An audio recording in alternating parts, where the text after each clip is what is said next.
My name is Ileana. I am 30 years old and I live in New York. I pressed the submit payment button on my laptop screen. The balance finally dropped to zero. It took me 5 years of working double shifts, eating cheap noodles, and skipping vacations, but I had done it. I had secretly paid off every cent of the $680,000 mortgage on my parents' house. I wanted to surprise them. I wanted to finally be the daughter they were proud of. My phone rang. It was my father. "Ileana," he said. His voice was happy, but not for me. "We have big news. We've decided to give the house to Dylan. It's his graduation gift." I froze. My hand gripped the edge of the kitchen table so hard my knuckles turned white. "What?" I asked. "Dad, He cut me off. "He needs a head start. He's the man of the family now. We're throwing a celebration dinner tonight to hand him the keys." I waited for the invitation. I waited for him to acknowledge me. "It's a happy occasion, Ileana," he said, his voice becoming cold and flat. "So, please don't come. We don't want you ruining the mood with your drama." The line went dead. I looked at the zero balance on my screen. I didn't cry. I didn't scream. I just felt something inside me break, and then something else woke up. But before I tell you how everything flipped, like and subscribe, drop a comment. Where are you watching from? My name is Ileana. I am 30 years old. I grew up in Rochester, New York. It is a place where the winters are long, the sky is often gray, and the snow piles up high against the doors. The cold outside was easy to handle. You just put on a coat, you put on boots, you wore a scarf, but the cold inside my house was different. There was no coat thick enough to protect me from it. My family looked normal from the outside. My father, Frank, owned a local auto repair shop. My mother, Susan, worked part-time at a bakery. And then there was my younger brother, Dylan. He was 2 years younger than me. In my parents' eyes, he was the sun, and I was just a shadow that happened to be in the room. I learned very early that there were 2 sets of rules in our house. There were rules for Ileana, and there were rules for Dylan. When I was 10 years old, I fell off my bicycle. I scraped my knee badly. Blood ran down my shin and soaked into my white sock. I limped home, crying, holding my bike with one hand. I walked into the kitchen expecting my mother to help me. She was at the sink, washing vegetables. Dylan was sitting at the table, eating a bowl of ice cream. "Mom," I said, my voice shaking. "I fell." She turned around. She looked at my bloody leg. She didn't rush to me. She didn't gasp. She sighed. It was a heavy, annoyed sound. "Ileana, look at that mess," she said. "You're going to stain the carpet. Go to the bathroom and clean yourself up. And don't use the good towels." I nodded. I held back my tears because I knew crying would only annoy her more. I went to the bathroom, washed the cut with stinging soap, and put a bandage on it myself. A week later, Dylan got a paper cut. It was a tiny slice on his finger from a comic book. He yelled like he had lost a limb. My father rushed in from the living room. My mother dropped her laundry basket. They fussed over him. My mother kissed his finger. My father promised to buy him a new video game to make him feel better. I watched from the hallway. That was the moment I realized, I am on my own. This dynamic didn't change as we got older. In fact, it got worse.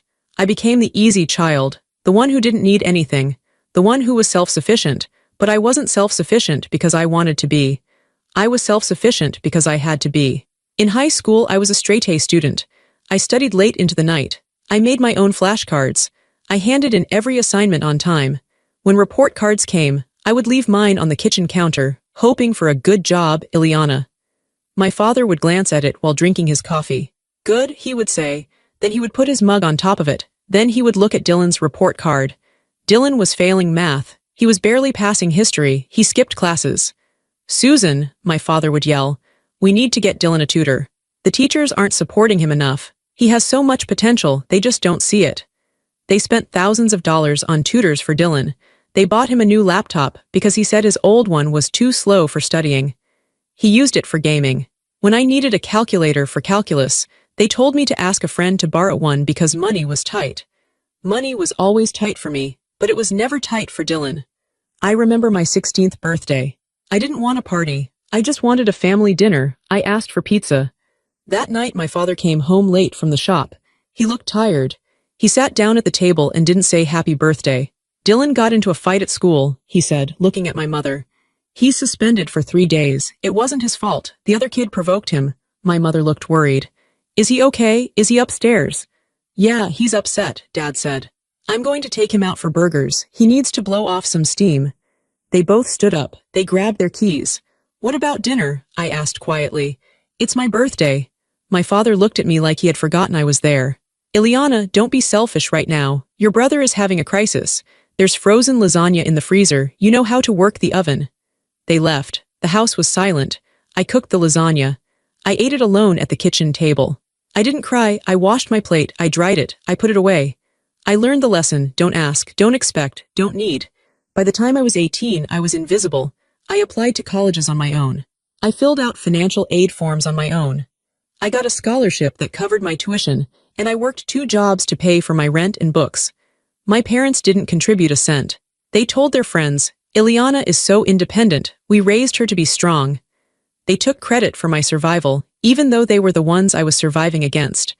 Dylan, meanwhile, went to a private college. My parents took out loans to pay for it. They bought him a car so he could drive back and forth. They paid his rent. They sent him grocery money. I watched it all happen from a distance. I lived in a small apartment with 2 roommates. I ate rice and beans. I wore shoes until the soles had holes in them, but I never asked them for help. I knew the answer would be no, or worse. They would give me money and then hold it over my head forever. But Dylan took and took, and they gave and gave. I thought moving out would free me. I thought if I had my own life, their neglect wouldn't hurt anymore. But you can never really escape your family, especially when they start drowning, and they expect you to be the lifeboat. It happened 3 years after I finished college. I was 25. I was working as a junior project manager at a logistics firm. It wasn't a glamorous job, but it was steady. I was good at organizing chaos. I was good at fixing problems. I went to visit my parents on a Sunday. I tried to visit once a month. It was an obligation, like going to the dentist. I didn't enjoy it, but I felt like I had to do it. When I walked into the house, it felt heavy. The air was stale. The curtains were drawn. My mother was sitting on the couch watching TV, but she wasn't really watching. She was staring through the screen. "Where's Dad?" I asked.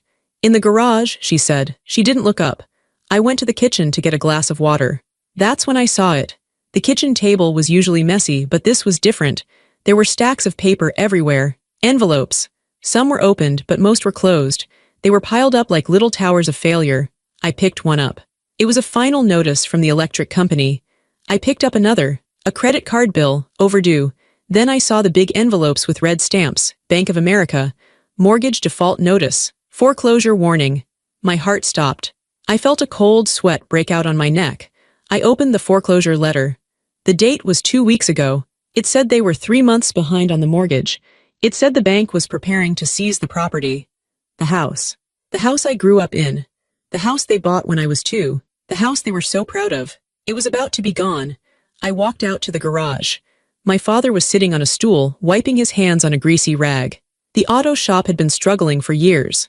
Newer, bigger chain repair shops had opened up in town, and my father refused to modernize.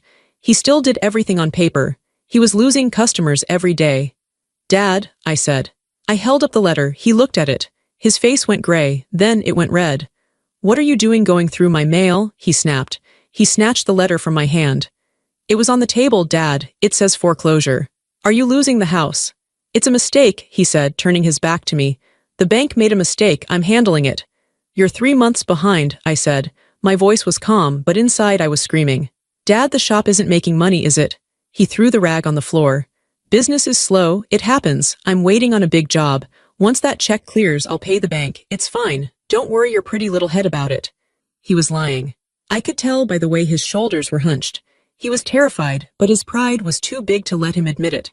I went back inside to my mother. "Mom, did you know about this?" She looked at me with teary eyes. "Your father says it's under control. He doesn't like me to ask about money. He gets angry." "If the bank takes the house, where will you go?" I asked. "Where will Dylan go?" Dylan was still living at home. He had graduated college, barely, but he didn't have a job. He was trying to find himself. He lived in the basement, playing video games and eating the food my parents couldn't afford. "I don't know," Mom whispered. "Ileana, we can't lose this house. It's all we have." I looked at her. She looked so small and helpless. For all her neglect, for all the times she ignored me, she was still my mother. And my father, for all his stubbornness, was an old man who was failing. If they lost the house, they would have nothing. They had no savings. They had no retirement fund. They would be on the street. And somehow, I knew that if that happened, they would end up on my doorstep. I went home that night and I couldn't sleep. I paced around my small apartment. I looked at my bank account. I had saved money, I was frugal. I didn't buy new clothes. I drove a 10-year-old Honda. I had a savings account that was meant for my future, for a house of my own one day. I did the math. The remaining mortgage on their house was $680,000. It was a huge number. They had refinanced it years ago to pay for the shop and for Dylan's college, and they had barely paid any of the principal down. If I helped them, it would take everything I had. It would take my monthly salary. It would mean I couldn't save for myself. It would mean I would be stuck in my apartment for years. But I couldn't let them become homeless. I couldn't watch them fail. The next day, I called a family meeting. I sat them down, Dad, Mom, and Dylan. I've looked at the numbers, I said. I laid out a spreadsheet I had made.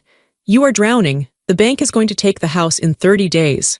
We know, okay, Dylan snapped. Why do you have to be so dramatic? Dad said he has a plan. Dad's plan isn't real, I said sharply. I looked at my father. You don't have the money coming, do you? My father looked at the floor. He didn't speak. I have a proposal, I said. I will take over the mortgage payments, all of them.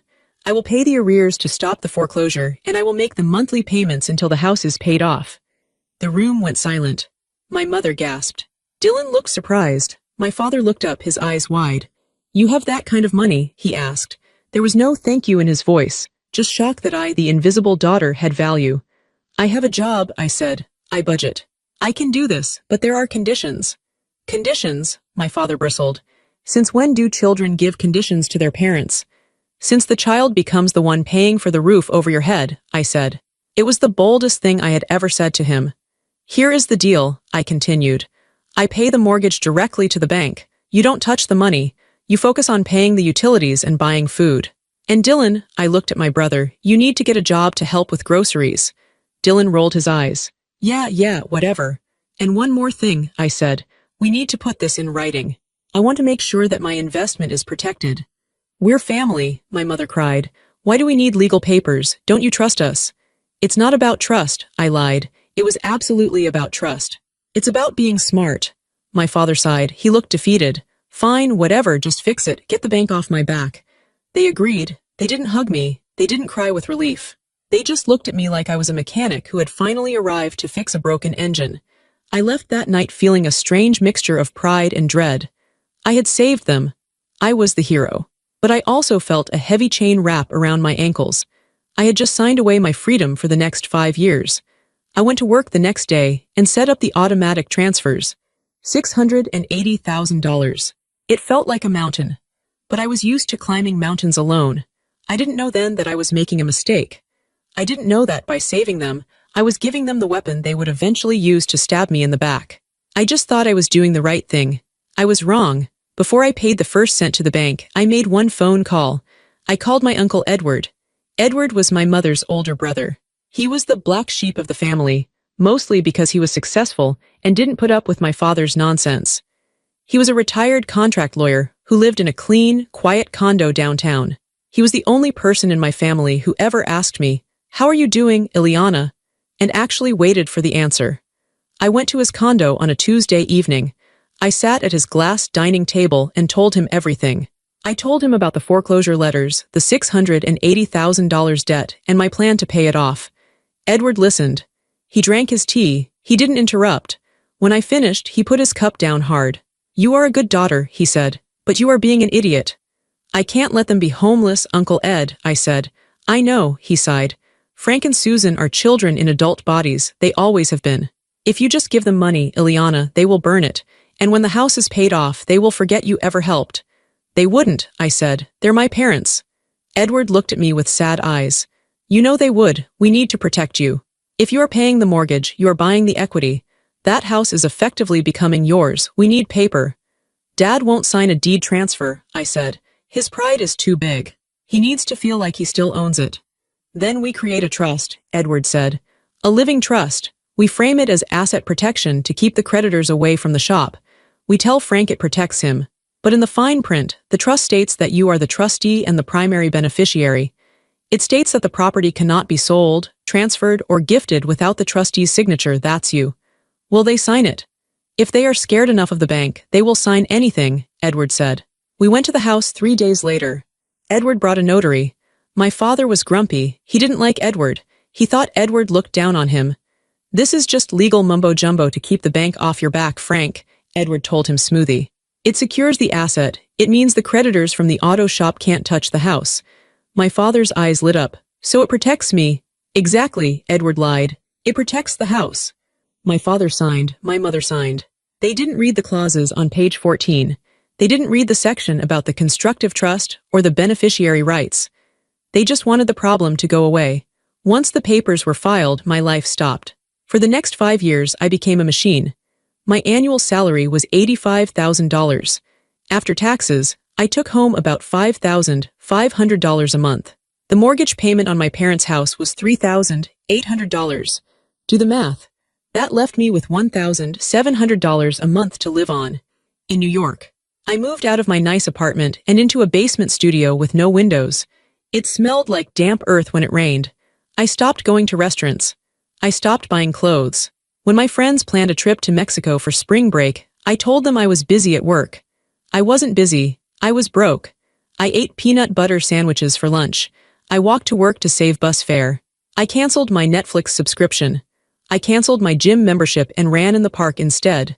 Every month on the 1st, I transferred the money, $3,800 sent, and every month I visited my parents. These visits were the hardest part. It wasn't the money that hurt the most. It was the erasure. My father's auto shop actually started to do a little better because he wasn't stressed about the house payments. But instead of saving that extra money or offering to pay me back, he spent it. One Sunday, I came over for dinner. There was a brand new 60-inch flat-screen TV on the wall. Nice TV, I said. I was wearing a sweater I had owned since college. It had a small hole in the elbow. Yeah, my father beamed. Got a great deal on it. You know, business is picking up. I've been working hard. It's nice to finally see some rewards for my hard work. He looked at me. He didn't say, thanks to you paying the mortgage, I could afford this. He said, I worked hard. I looked at my mother. She was setting the table. Dinner is ready, she said softly. She knew exactly where the money was coming from, but she never corrected him. She preferred peace over truth. Then there was Dylan. Dylan was still living at home, rent-free. He was 25 now. He had started a business, selling vintage sneakers online. It mostly involved him buying expensive shoes with my parents' credit cards and selling them for a loss. Hey, Eliana, he said that night, eating a steak my father had grilled. You look tired. You have bags under your eyes. I'm working a lot, I said, cutting my chicken. You should travel, Dylan said with a mouth full of food. I'm thinking of going to Japan next month to source sneakers. Dad said he might spot me the ticket. I dropped my fork. It clattered loudly on the plate. Dad, I said, you're paying for Dylan to go to Japan. My father grew defensive. It's an investment, Eliana. The boy is an entrepreneur. He needs capital. You don't understand business. I understand math, I said, my voice tight. I understand that I am paying your mortgage so you can have a roof, and you are using your extra cash to send Dylan on vacation. It's not a vacation, Dylan yelled. It's work. Enough, my father slammed his hand on the table. I don't want to hear about money at the dinner table. It's rude. Eliana, if you're going to be bitter, you can leave. I wanted to scream. I wanted to flip the table. I wanted to scream, I own you. I am the only reason you are sitting here. But I didn't. I needed them to stay in the house. If I stopped paying, the bank would foreclose, the credit would be ruined, and all the money I had already paid would be lost. I was trapped by my own investment, so I finished my dinner. I washed the dishes, and I went back to my windowless basement. This went on for 5 years. I watched my friends get married. I watched them buy their own houses. I watched them get promotions. I stayed in the same place. I was a ghost in my own life, fueling the lives of 3 people who didn't respect me, but I had a calendar on my wall. I crossed off every month. 60 payments. 59, 58, 10, 5, 1. I kept my eye on the finish line. I told myself that once the debt was gone, everything would change. They would have to acknowledge me then. They would have to say, Eliana, you saved us. I was so naive. The last month felt like holding my breath underwater. It was May. The air was getting warm. Dylan was finally graduating from a jagged path of online courses and community college credits. He was getting a degree in general studies. It had taken him 7 years. My parents were treating it like he had won a Nobel Prize. We're going to have a huge party, my mother told me on the phone. A barbecue. All the relatives are coming, even your cousins from Ohio. That sounds nice, I said. I'm almost done with the mortgage, Mom. The last payment is next week. Oh, that's good, she said vaguely, like I had said I was done with my laundry. Anyway, we need to order a tent. Do you think blue or gold colors for the napkins? She didn't care. The mortgage was just a bill that got paid by magic. The magic was me. On the morning of May 15th, I sat at my laptop. The balance on the loan showed $3,215.44. My bank account showed $4,000. This was it. My hand shook a little as I moved the mouse. I wasn't just paying off a loan. I was buying my freedom. I was buying my future back. I imagined calling my dad and saying, "It's done. The house is safe forever." I imagined him crying. I imagined him hugging me. I clicked submit payment. A spinning wheel. Then a green check mark. Loan paid in full. I sat back in my cheap, creaky office chair. I let out a breath that I felt like I had been holding since I was 25 years old. I was 30 now. I had given my 20s to them, but it was over. I waited for a notification. Maybe the bank sent an email to my father. I waited an hour. I waited too. Around 4 p.m. my phone rang. Dad flashed on the screen. I smiled. This was it. He had seen the email. He was calling to thank me. "Hello," I answered, my voice bright. "Ileana," he said. The tone was wrong. It wasn't grateful. It wasn't emotional. It was brisk, businesslike. But there was an undercurrent of excitement, just not for me. "Hi, Dad, did you get the email from the bank?" I asked. Yeah, I saw something come through," he said dismissively. "That's actually why I'm calling. It's perfect timing." "It is," I agreed. "I'm so relieved." "Listen," he said. "We've been talking, me and your mother." "Okay." With the house finally clear and Dylan graduating this weekend, we want to do something special for him. He's the man of the family now. He needs a foundation. A head start? My stomach tightened. "What do you mean?" "We're giving the house to Dylan," he said. The words didn't make sense at first. It was like he was speaking a foreign language. "You're..." "What?" "We're gifting the house to him," my father repeated, louder this time, as if I were deaf. "We're going to sign the deed over to him at his graduation party on Saturday. It's a surprise. A graduation gift. It's fully paid off now, so it's the perfect asset for him to start his life." I couldn't breathe. My vision blurred. "Dad," I whispered, "you can't give him the house." "Excuse me." His voice dropped an octave. It became dangerous. "It is my house, Ileana. I can do whatever the hell I want with it." "I paid for it," I screamed. The sound tore out of my throat. "I paid $680,000. I paid every single month for 5 years. You didn't pay a dime. How can you give it to him?" "Stop being so dramatic," he snapped. "You helped out. We appreciate it. That's what family does. But Dylan is your brother. He needs this more than you. You have a career. You're independent. You're fine. Dylan needs stability." I lived in a basement. I was crying now, hot, angry tears. "I ate noodles for 5 years so you wouldn't be homeless, and you're giving my sacrifice to him." "It's not your sacrifice," he said coldly. "It's our house, and we have made a decision." There was a silence on the line, a heavy, cruel silence. "Also," he said, clearing his throat, "about the party on Saturday." "I'm coming," I said. "I'm coming and I'm telling everyone the truth." "No," he said. "You're not. We don't want you there, Ileana." "What?" "You're too emotional. You're jealous of your brother. I can hear it in your voice. You'll make a scene. You'll ruin his big moment. So you are not invited. Stay in the city. We'll send you some pictures." "You're disinviting me?" I asked, my voice breaking into a whisper. "After I just saved you." "We're protecting the family peace," he said. "Goodbye, Ileana." Click. He hung up. I sat there with the phone in my hand. The screen went black. I didn't throw the phone. I didn't smash my laptop. I sat very still. The tears stopped. The sadness evaporated. In its place, something else filled my chest. It was cold. It was heavy. It was sharp. It was clarity. They didn't love me. They never had. To them, I wasn't a daughter. I was a wallet. I was a tool. And now that the job was done, they were throwing the tool away so they could give the prize to the golden child. They thought I was weak. They thought I was the obedient, quiet girl who would cry in her pillow and accept it. They thought I would just go away. They had forgotten one thing. They had forgotten who I went to see 5 years ago. They had forgotten the papers they signed. I stood up. I wiped my face. I walked to my small filing cabinet in the corner of the room. I opened the bottom drawer. I pulled out a thick blue folder, the ELIANA Trust. I opened it. I looked at the signature on the bottom of the transfer of deeds clause. Frank Miller, Susan Miller. I looked at the clause regarding unauthorized transfer of assets. I picked up my phone. I didn't call my father back. I dialed a different number. "Hello," a calm, deep voice answered. "Uncle Edward," I said. My voice was steady. "It's time." "Did they do it?" he asked. He didn't sound surprised. "They tried," I said. They are trying to gift the house to Dylan on Saturday, and they told me not to come. I heard a long sigh on the other end. Then, the sound of a chair scraping like he was standing up. Meet me at Patrick O'Neill's office tomorrow morning at 9 a.m., Edward said. Bring the folder, and Ileana. Yes, wear a nice suit, we are going to war. Saturday arrived with a bright, mocking sun. The sky was a perfect, cloudless blue. It was the kind of day designed for backyard barbecues, ice-cold lemonade, and families laughing together on the lawn. I was not at the lawn. I was in my apartment, sitting on my floor, staring at a blank wall. My phone was on the floor next to me. I had muted it, but I watched the screen light up every few minutes. Photos were flooding onto social media. My cousin Sarah posted a selfie with a glass of champagne.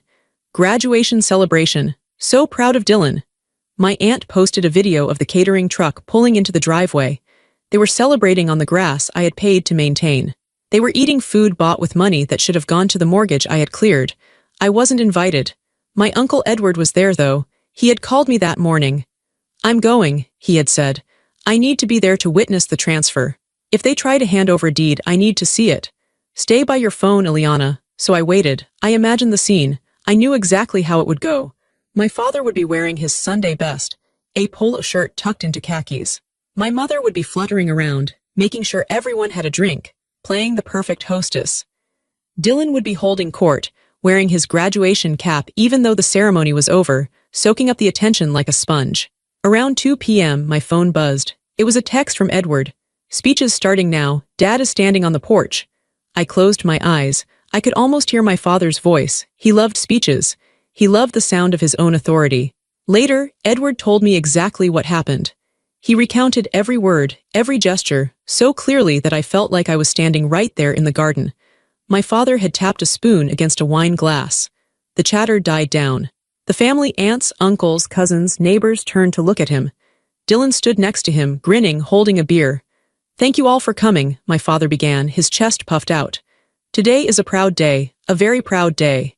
My son Dylan has graduated. Applause, cheers. It hasn't been an easy road, Dad continued, wiping a fake tear from his eye. We've had hard times, the business struggled, the economy was tough, but we pulled through. I worked day and night to keep this roof over our heads.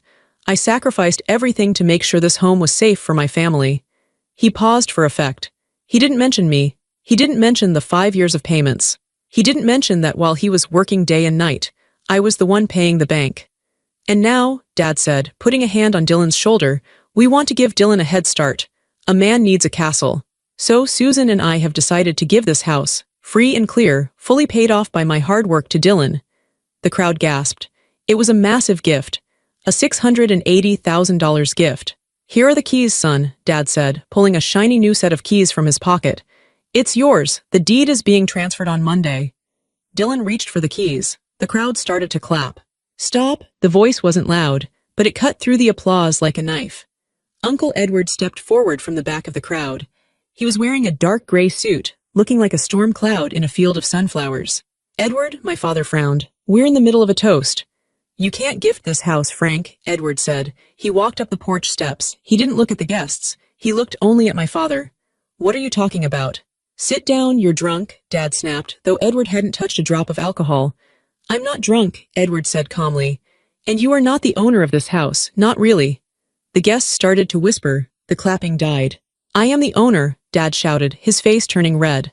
My name is on the deed. Your name is on the deed inside a trust, Edward corrected him. A trust that requires the signature of the trustee for any transfer, sale, or gift. And you are not the trustee.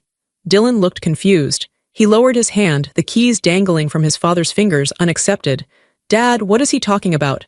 He's talking nonsense, Dad yelled. Get off my porch, Edward. Ileana paid the mortgage, Edward said. He turned to the crowd. He spoke clearly. For 5 years, every single month, Ileana paid $680,000. She saved this house from foreclosure when Frank here was bankrupt. And the papers you signed, Frank, they made her the trustee. My mother dropped a tray of appetizers. It crashed on the wooden deck. You can't give this house to Dylan, Edward finished, because it belongs to Ileana, and she didn't approve this transfer. My father looked like he was going to explode. She's my daughter. She did what she was told. I make the decisions. Not legally, you don't, Edward said. The party fractured. The silence was heavy and awkward. People started checking their watches. Cousins started drifting toward the gate. The celebration of Dylan's success had turned into a public exposure of my father's lie. My phone buzzed again. "Edward, it's done. They are furious. Get ready." I sat in my apartment, miles away. I didn't feel happy. I didn't feel triumphant. I just felt a deep, aching sadness that it had come to this. My father would rather lie to everyone he knew than admit his daughter saved him. He hated me for it. And now the war had officially begun. 3 days after the party, I drove to the house. I hadn't heard from my parents. No angry calls, no apologies, just radio silence. It was unnerving. I needed to see what was happening. I needed to see if they were actually moving forward with the transfer, or if Edward's interruption had stopped them. I pulled into the driveway. My father's truck was there. Dylan's car, a leased BMW that my parents paid for, was parked in the center of the driveway, blocking the path to the garage. It was a power move. I park where I want. I walked up the front path. The congratulations graduate banner was still hanging on the porch, one side drooping sadly. I took out my key. It was the same key I had carried since high school. The brass was worn smooth by my thumb. I slid it into the lock. It didn't go in. I frowned and tried again. I jiggled it. Nothing. The keyway was different. It was smaller, tighter. I stepped back and looked at the doorknob. It was brand new, shiny nickel. They had changed the locks. I stood there for a moment, staring at the metal. It was such a small thing, a lock. But the message was loud. "You don't live here. You don't belong here. You are a stranger." I knocked, hard. A minute later, the door opened. It was Dylan. He was wearing sweatpants and no shirt. He was holding a bowl of cereal. He looked at me through the screen door, chewing slowly. He didn't open the screen. "What do you want?" he asked. "My key doesn't work," I said. "Yeah," he said. "Dad changed them on Sunday. Said we couldn't trust who had access to the house anymore. Security risk." "I'm a security risk?" I asked, my voice trembling with rage. "I paid for this door, Dylan. I paid for the floor you're standing on." Dylan rolled his eyes. He opened the screen door and stepped out onto the porch, closing the main door behind him so I couldn't see inside. But I saw enough. I saw boxes in the hallway. I saw my mother's favorite painting taken down. I saw a guitar case leaning against the wall where the coat rack used to be. "Look, Ileana," Dylan said, leaning against the railing. "I know you think you're some kind of martyr because you paid some bills. Dad told me about the trust thing. He says it's bogus. He says he's going to a lawyer to get it thrown out." "It's not bogus," I said. "It's the law." "Whatever," Dylan smirked. He looked so entitled, so comfortable in his theft. "Possession is 9/10 of the law, right? I'm moving in. Dad and Mom are moving to the in-law suite in the back until they find a condo. This is my house now. Dad gave it to me." "He can't give what isn't his," I said. "He just did," Dylan shrugged. "I'm moving my stuff into the master bedroom today, so you can go run to your little lawyer, but I'm already here. And you're out." He took another bite of cereal. He looked at me not with anger, but with pity, as if I were a pathetic, jealous sister trying to ruin his vibe. "You know," he said, milk dripping down his chin, "you should be happy for me. I finally got my life together, but you're just bitter. That's why Mom and Dad like me better. I'm not so heavy." That word hit me harder than the lock. Heavy. My sacrifice was heavy. My love was heavy. My need for fairness was heavy. They wanted light. They wanted easy. They wanted the lie. "Dylan," I said quietly, "if you move into that room, if you accept this stolen gift, you are losing a sister. You understand that? This is it." He looked at me. He didn't hesitate. "Bye, Ileana." He turned around, walked back inside, and slammed the heavy wooden door. I heard the deadbolt slide into place. Click. I stood on the porch of the house I had saved. I was locked out. They expected me to cry. They expected me to pound on the door and beg.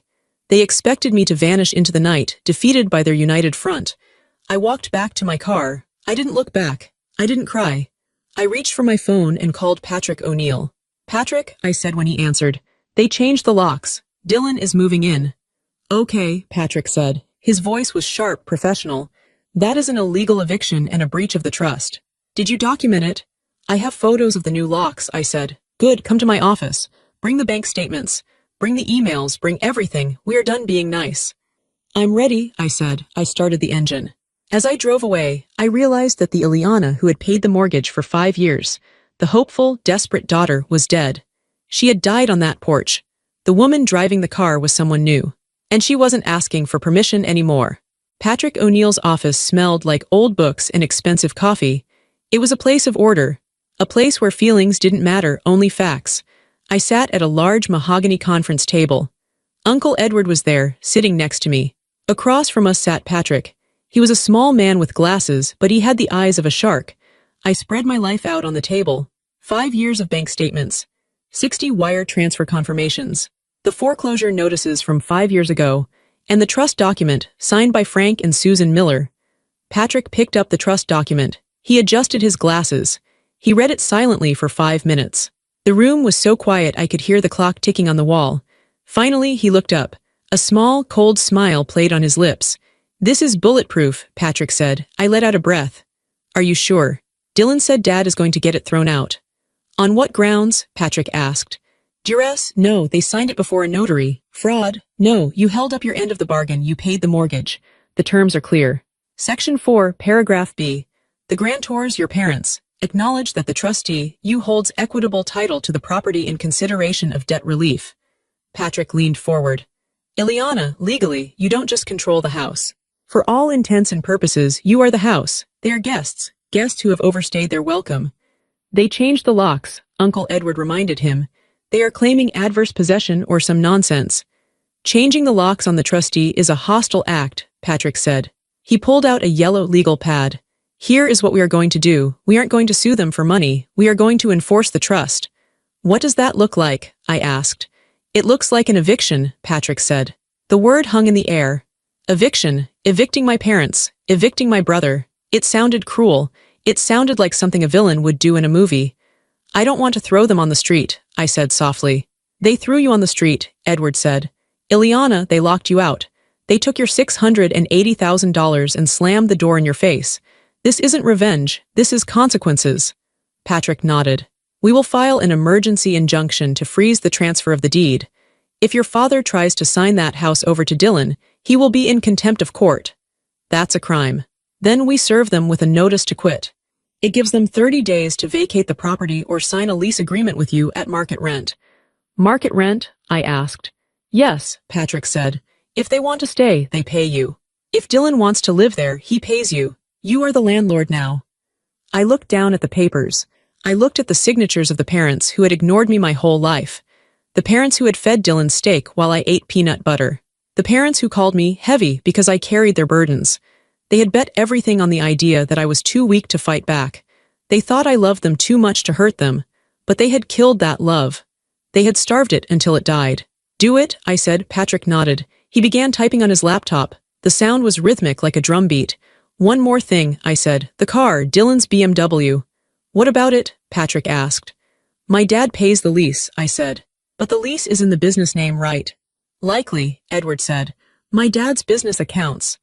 I paid those off too, initially, to clear the credit for the mortgage refinancing years ago. My name is on the auto shop's credit line as a guarantor." Patrick stopped typing. He looked at me with respect. "You're a guarantor on the business credit line?" "Yes, I never took myself off." "Well," Patrick said, his smile widening, "if the guarantor feels the business is being mismanaged, say, by paying for a luxury car for a non-employee while the business is insolvent, the guarantor can freeze the line of credit." "Freeze it," I said.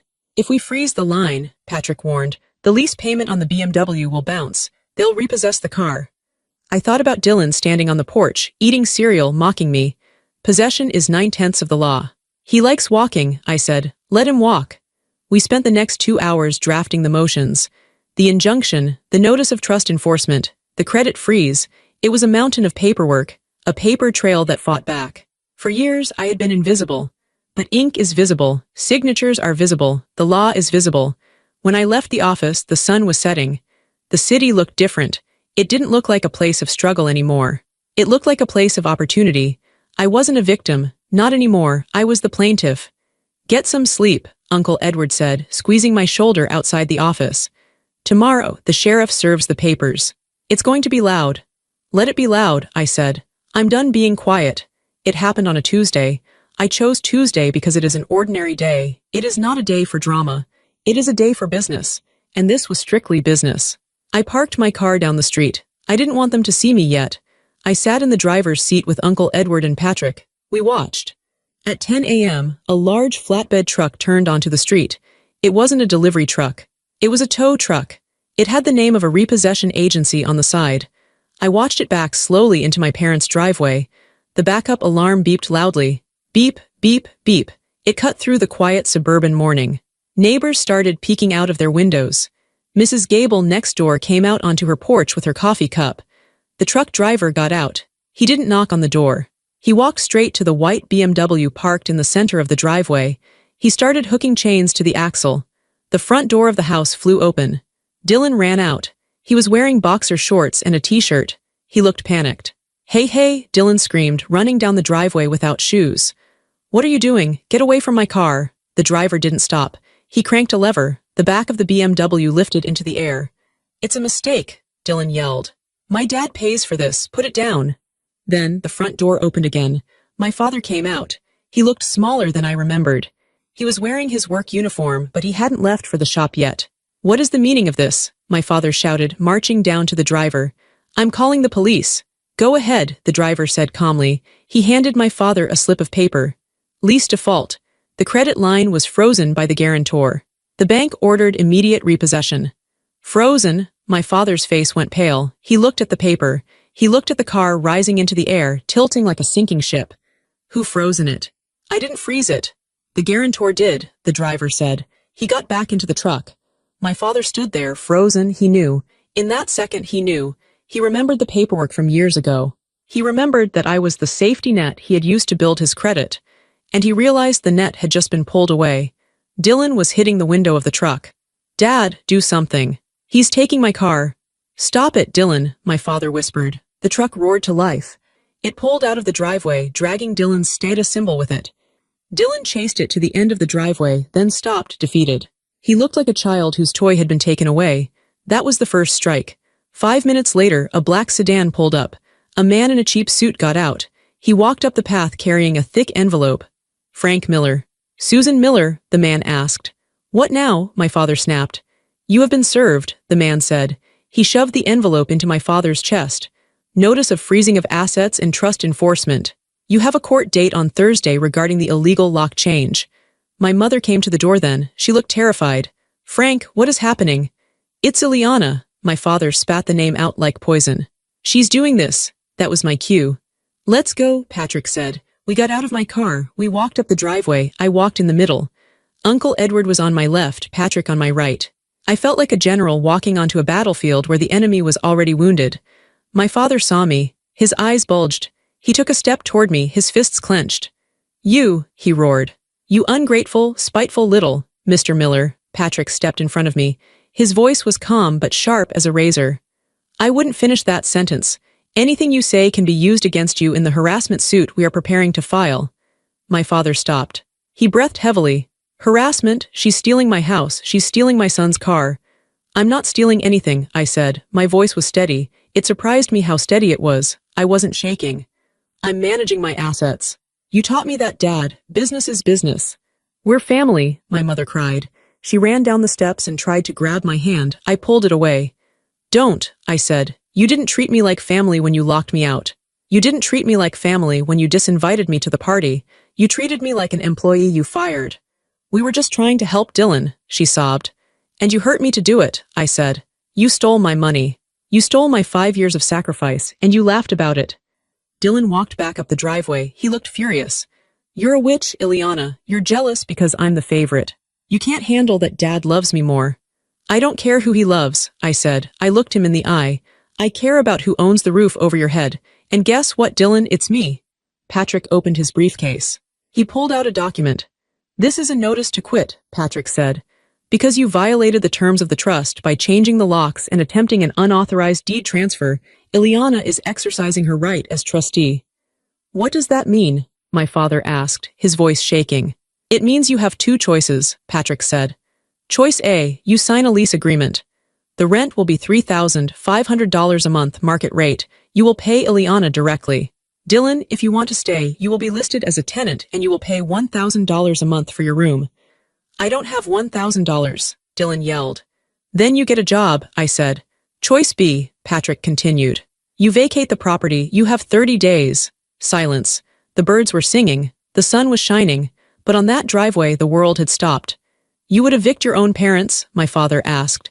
He looked at me with pure hatred. After everything we did for you. You did nothing for me, I said. I paid for my college, I paid for my car, and I paid for this house. You took everything I gave you and you gave it to Dylan. I'm done paying. I won't pay you rent, my father said. His pride was still fighting, even though he had already lost. I will never pay rent in my own house. It's not your house, Uncle Edward said. It hasn't been your house for 5 years, you just forgot. Fine, my father yelled. Fine, we'll leave, we don't want to live in a house owned by a traitor anyway. Good, I said. 30 days, and Dad. Don't try to take the copper pipes or the appliances. I have a detailed inventory. If anything is missing, I will call the police for theft. He looked at me like he didn't know me, and he didn't. He was looking at a woman he had created, but one he couldn't control. Give me the key, I said. What? The new key, for the new lock, give it to me. He reached into his pocket. He threw the keys at me. They hit my chest and fell to the pavement. I didn't flinch. I bent down and picked them up. I'll be back in 30 days for the final inspection, I said.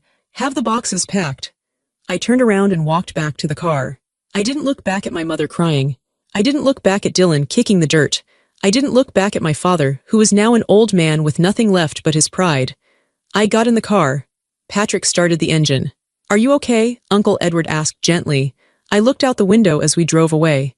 For the first time in my life, the heavy weight on my chest was gone. I'm not okay, I said. I'm great. 30 days later, the house was empty. They actually left. I think my father couldn't stomach the idea of writing a check with my name on it every month. His ego was the only thing bigger than his debt. They moved into a small 2-bedroom apartment on the other side of town. It was a rental. My mother told a cousin who told me that it was temporary until the business picked up. But the business wasn't going to pick up. The credit line was still frozen. My father was finally having to operate on cash, which meant he couldn't hide his failures anymore. Dylan had to move with them. He was sleeping on their couch.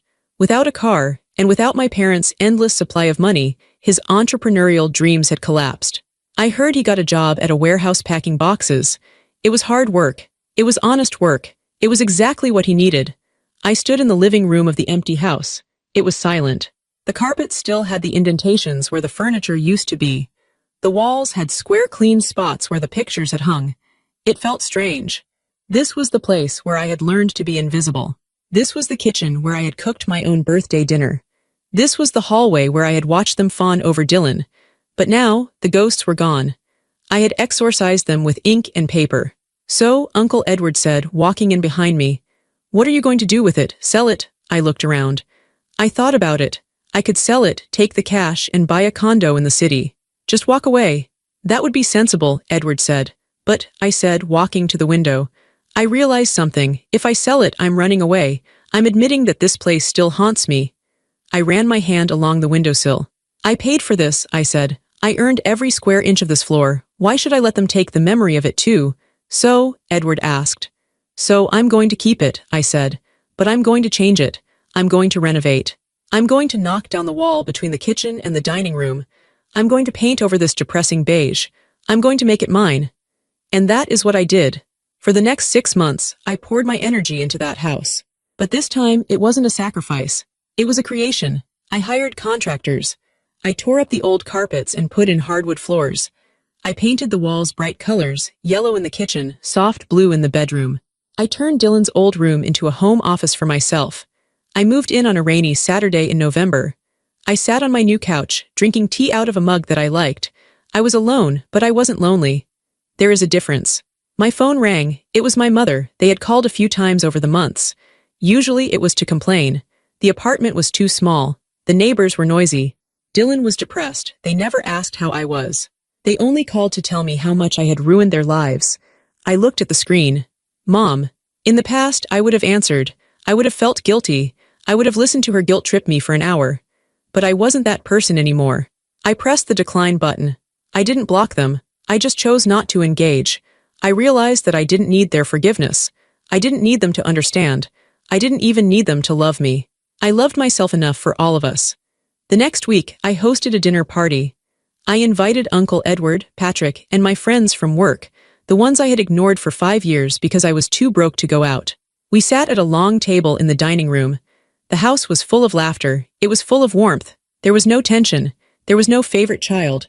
There was just good food and good people. Uncle Edward raised a glass. To the homeowner, he smiled. To Ileana, my friends cheered. I smiled. I looked around the room. I looked at the walls I had painted. I thought about the $680,000. People might say it was a waste of money. They might say I lost 5 years of my life. But as I took a sip of wine, I realized it was the best money I ever spent. It cost $680,000 to learn that I was worth more than they ever told me. It cost $680,000 to buy my spine. It cost $680,000 to learn how to say no. I put my glass down. I looked out the window at the dark street. Somewhere out there, my family was angry. They were blaming me. They were telling themselves a story where I was the villain. Let them tell it. I have my own story now. And in this story, I am the one holding the pen. I am Ileana. I am the girl who was invisible. But now, I am the woman standing in the center of the room. And I am finally completely free.